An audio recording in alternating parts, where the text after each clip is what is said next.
पापा, गर्मी की छुट्टियां शुरू हुई कितना समय हो गया और आप हमें कहीं घुमाने भी नहीं ले गए। हमारे सारे फ्रेंड्स गर्मी की छुट्टियों में कहीं ना कहीं घूमने के लिए गए। हम लोग कब जाएंगे?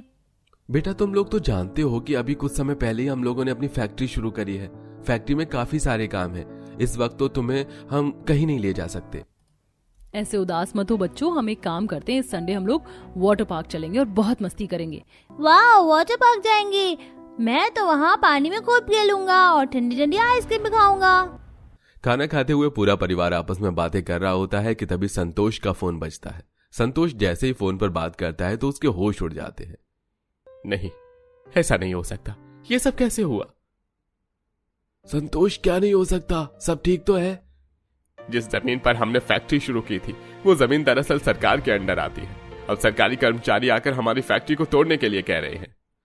पांचों भाइयों ने जिस डीलर से फैक्ट्री शुरू करने के लिए जमीन ली थी वो डीलर उनके साथ फ्रॉड करके भाग जाता है।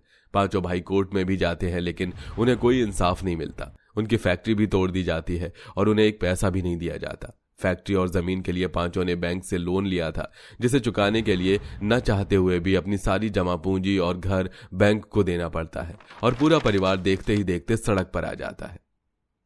जेब में एक फूटी कौड़ी नहीं है, क्या करें हम? माँ, मैं चाचा जी को कॉल करूं? क्या पता वो हमें कुछ दिन के लिए अपने घर में रहने के लिए जगह दे दें। तब तक हम भाई कुछ ना कुछ इंतजाम तो कर लेंगे। पवन अपने कुछ रिश्तेदारों को कॉल करके अपने साथ हुई परिस्थिति को बताता है, लेकिन कोई भी रिश्तेदार अपने घर आने के लिए नहीं कहता और सब कोई ना कोई बहाना बना देते हैं। पवन बेटा, क्या हुआ? किसी ने कुछ बोला? किसके घर जा रहे हैं हम? किसी के घर नहीं माँ, सही कहा है किसी ने। दोस्तों और रिश्तेदारों की असली पहचान तो मुसीबत के वक्त होती है। सबने बहाने मार दिए, कोई नहीं चाहता कि हम उनके घर में रहें। अब कहाँ जाएं? किसी ऐसी जगह जहां धूप थोड़ी कम हो। गर्मी से शरीर काफी जल रहा है, बच्चों का हाल भी काफी खराब हो गया है गर्मी से। पूरा परिवार सड़कों पर दर दर भटकने लगता है। काफी देर तक इधर उधर भटकने के बाद उन्हें एक बड़ा सा कच्चे आम का पेड़ दिखाई देता है। उस पेड़ पर अभी तक ठीक तरह से कच्चे आम नहीं उगे थे। पेड़ की छाया में पूरा परिवार साथ बैठकर आराम करने लगता है। अब क्या करें? हम कहाँ जाएं? किसी का भी दरवाजा नहीं खुला है हमारे लिए। मेरी मानिए तो हम सब लोग यहीं रुक जाते हैं, कम से कम इस पेड़ की छांव में गर्मी से तो बचेंगे। हम लोग खुले में कैसे रह सकते हैं? खुले में रहने के लिए कौन कह रहा है? आप कहीं से तिरपाल का इंतजाम कर लीजिए, फिर आराम से तिरपाल में रहेंगे।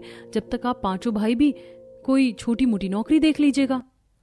निशा की बात सुनकर पांचों भाई आसपास तिरपाल लेकर आते हैं और डंडों की मदद से एक छोटा सा घर जैसा बना लेते हैं और इस कड़कड़ाती गर्मी में पूरा परिवार इसी तिरपाल में रहता है।